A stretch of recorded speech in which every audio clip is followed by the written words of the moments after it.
Ba kasra sin skoun bis. Hein? Qu'est-ce qu'on a dit pour le sin soukoun? Qu'est-ce qu'on fait pour le sin soukoun? On laisse couler le son. Écoulement total de son.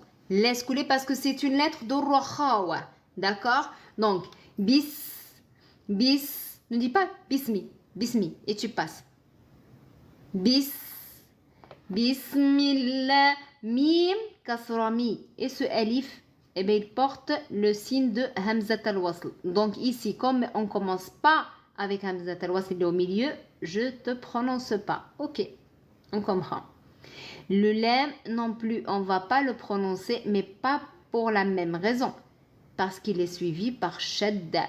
Ça veut dire quoi? Ça veut dire ce lem là, c'est une lettre solaire. D'accord? Et donc le lem, normalement, il est sakin.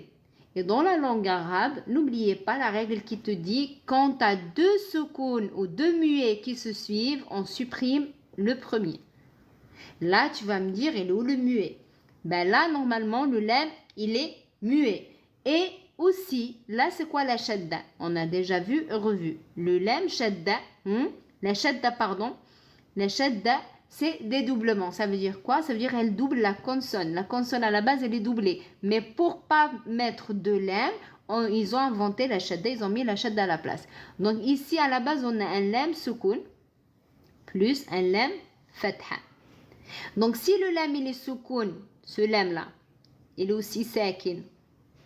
Donc là, on a deux soukouns qui se suivent. C'est pour cette raison, on ne va pas le prononcer. D'accord? Deux soukouns qui se suivent. Le premier, on le supprime. إذا التقى الساكنان نحذف ما سبق. D'accord? Et on va dire mim kasra lam shadda mil. D'accord? Mim kasra lam shadda mil. Bien. Et qu'est-ce qu'on a ici? Et donc, on a le deuxième lem avec sa fatha. Lam fatha et on a alif saghira. C'est quoi alif saghira? On a dit, c'est un alif de prolongation qui te demande de prolonger deux temps. Donc, pas de hagra, ne hagar pas parce qu'il est petit, tu prolonges pas. Non, il a le droit de allonger sa fatha de deux temps. Ok, tu as le droit, donc on respecte. Donc, le lem là qui est maftouh, on va le prolonger deux temps. D'accord? Parce qu'il a un alif saghira. Et ça donne Bismillah. Et n'oublie pas de renforcer entre le lam soukoun et le lam fatha. Parce que la shadda, c'est quoi le rôle de la shadda? C'est de renforcer. Alors renforce s'il te plaît. Et bien, on doit entendre bien le soukoun de l. Bismillah. Bismillah. La. D'accord? Et allonge le lam, le deuxième lam qui a l'alif saghira deux temps. Bien. Ha kasra hi. Bismillahi. Bismi. Bis. Laisse couler le son. Ne dis pas bismi. Hein, n'avale pas ici. Bis. Bismillahi. Ok. Qu'est-ce qu'on a? Ah, on n'a pas fini. Donc, on peut pas dire, on décortique, on peut pas dire ha fatha parce que quand il est suivi par un soukoun ou quelque chose de muet, on attrape ce qui est muet. Donc ici, on a le ha, il est suivi par quoi? Hamzat al-wasl. Hop là, on va pas te prononcer. Mais pourquoi? Qu'est-ce que je t'ai fait? Eh bien, parce que tu n'es pas au début. D'accord? Toi, quand tu es au début de la phrase ou du verset, on te prononce. Mais là, tu n'es pas au début, tu es déjà précédé par un mot ou deux. Ou n'importe, tu es au milieu. Ok, je prends. D'accord? Toi aussi, désolé, on ne va pas te prononcer. Mais pourquoi? Qu'est-ce que je t'ai fait moi aussi? Eh bien, écoute, parce que toi, tu es muet à la base. D'accord? Et lui, la shadda là, normalement, j'ai appris que la shadda, c'est de doublement. Donc ici, on aura soukoun plus aura fatha. Et j'ai appris qu'il y a une règle dans la langue arabe qui dit quand tu as deux soukouns qui se suivent, tu supprimes le premier. D'accord? Et même si j'oublie cette règle, j'ai appris aussi quand j'ai l'article défini elle et quand le lem est suivi par une lettre solaire comme le cas ici, eh bien je dois pas te prononcer. Ah ok. Donc je vais faire ha kasra ra shadda hir. Hir. D'accord? Ra fatha ha sukun rah. Laisse couler le ha sukun. Rah. Et n'oublie pas, l'aura il porte une fatha.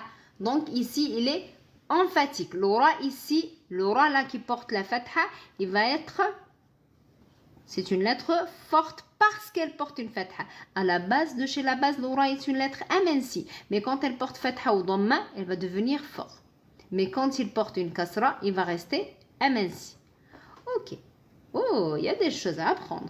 Donc ici, le ha, il fait partie des lettres d'Ur-Rakhawa. On va laisser couler le son. D'accord? Bismillahirrahmanirrahim. Pourquoi ma, s'il te plaît? Je vois pas d'alif. Eh ben si, ça c'est un alif saghira, d'accord, qu'on trouve, c'est juste la calligraphie, d'accord? C'est un alif, petit alif, d'accord, qui te dit, moi s'il te plaît, tu me respectes. J'ai 2 temps. Mon rôle, c'est de prolonger cette fatha 2 temps. Ah, ok. Rahma, Rahma. Ok. Bismillahirrahman. Noun kasrani. Ah, toi, je te prononce pas. Ça y est, on a compris, oui, c'est l'article défini elle. Quand le hamza wasl est au milieu, on la prononce pas. Toi non plus. Oui, ça y est, on a compris ça aussi. C'est comme la précédente. Donc, je suis suivie par une lettre solaire. Donc, tu vas pas me prononcer. Et parce que je suis muet et le shadda, elle porte un seconde. Donc, 2 muets qui se croisent. Ok, c'est bon, c'est réglé. Et l'aura aussi, elle va être emphatique. Pourquoi? Ah oui, j'ai compris. Parce que tu m'as dit, elle porte une fatha. Donc, elle va être forte. Ok. Ha, kasra, ya, sukun, hi. 2 temps pour le ya parce que c'est un mad tabi'i, mad naturel. D'accord? Donc 2 temps. Rahi. D'accord? Et ici, mim, kasra, mi. Rahimi. Ah. Est-ce que là, on va faire un arrêt? Parce que attention, si tu fais un arrêt, ça va provoquer pas mal de choses. La première, dans la langue arabe, quand on fait un arrêt, c'est toujours sur un soukoun. Ok. Donc, rahim. D'accord? Ok. Et ça provoque quoi d'autre? C'est plus un mad tabi'i ici, mais un mad arid li soukoun. Ah. Pourquoi? Eh ben parce que si tu fais pas d'arrêt, tu dis rahimi, ça s'arrête sur 2 temps, c'est un mode tabi'i. Mais si tu fais un arrêt, donc ici il y aura un soukoun, on va appeler cette règle maintenant al-maddul aridu lis-soukoun. C'est quoi cette histoire? Eh bien quand il y a une voyelle longue, il y a alif ou waw, suivi par n'importe quelle lettre. Là, c'est mim, mais n'importe quelle lettre. Et tu fais un arrêt. Ça s'appelle al-madd al-arid lis-soukoun. Et dans ce cas-là, tu as le droit de faire 2 temps. Mais tu peux faire 4. Tu as le choix en fait. Tu peux aller jusqu'à 6 temps. Ah, c'est pour ça. On entend les lecteurs des fois. Bismillahirrahmanirrahim. Et oui, parce que c'est le maddul aridu lis-soukoun. Et mon choix, comment je peux faire le choix de 2, 4, 6? Tout dépend de la vitesse de ta lecture. Ok, ça veut dire si tu lis rapide, eh bien t'as pas le temps, tu vas faire que 2 temps. Si ta lecture intermédiaire, comme ce qu'on fait d'habitude dans les lives, prends l'habitude de faire 4. Comme ça, c'est réglé. Mais si ta lecture elle est lente, tu prends le temps, tu peux aller jusqu'à 6 temps, il n'y a pas de problème.